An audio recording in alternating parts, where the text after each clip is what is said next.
Let's make a terrible spinach and artichoke dip for Super Bowl.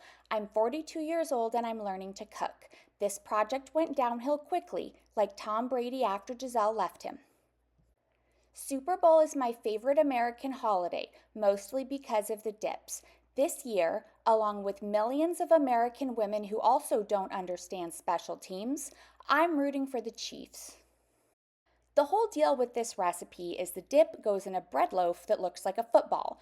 The recipe called for pumpernickel, but I live in the fifth largest city in the United States, and nobody in this metropolitan area sells pumpernickel by the loaf. I went with sourdough instead. I decided this one looks most footballish. I stupidly thought the hardest part of this recipe was going to be cutting out a nice football-shaped top. My God, I was wrong. That part went fine, and I scooped out the bread left inside. What a beauty.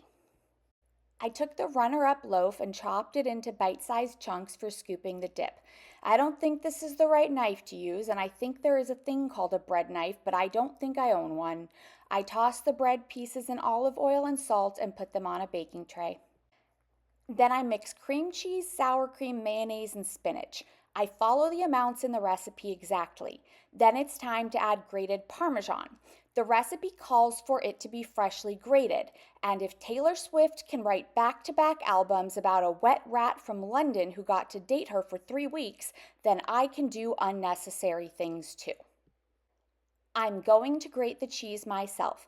I am sure there is a right way to grate cheese, but I clearly don't know what it is. The grated Parmesan gets blended in alongside artichoke hearts and shredded mozzarella. Yum. Spoiler, it is not yum, but I don't know that yet. I load the mixture into the football and sprinkle the remaining Parmesan on top. The lid doesn't quite fit. If I look confused about how to handle this, it's because I am. I rapidly evaluate my options. I am Patrick Mahomes scanning the field. I ultimately decide to make the lid thinner.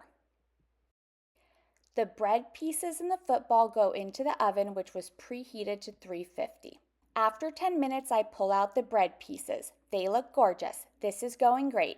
Now I'm supposed to bake the bread bowl for 10 to 15 more minutes until the dip begins to bubble.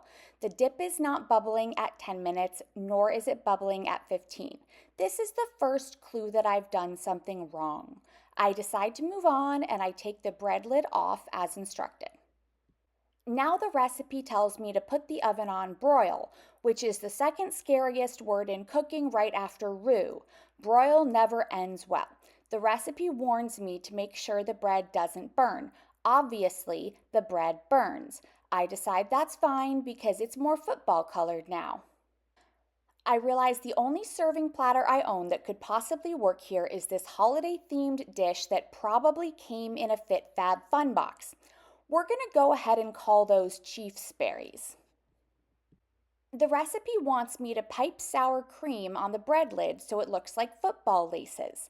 Since I use sourdough instead of pumpernickel, I thought I'd mix red dye into the sour cream so it will stand out better and be Chiefs themed.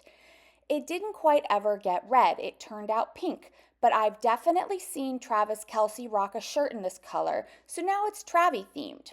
Harrison Butker would probably not approve, but overall, I think he'd just be pleased to see me in a kitchen. I plate my football with breadcrumbs and carrot sticks.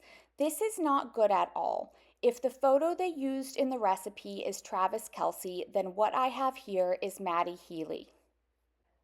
But that's okay because it probably still tastes great, right? No, it does not taste great. Some bites taste too much like artichoke, and some bites taste too much like sour cream, and other bites you just don't like in a way you can't really articulate, but you are absolutely sure you don't like them. I call those the Brittany Mahomes bites. I'm not going to eat any more of this. Cheetos for dinner again. Go Chiefs.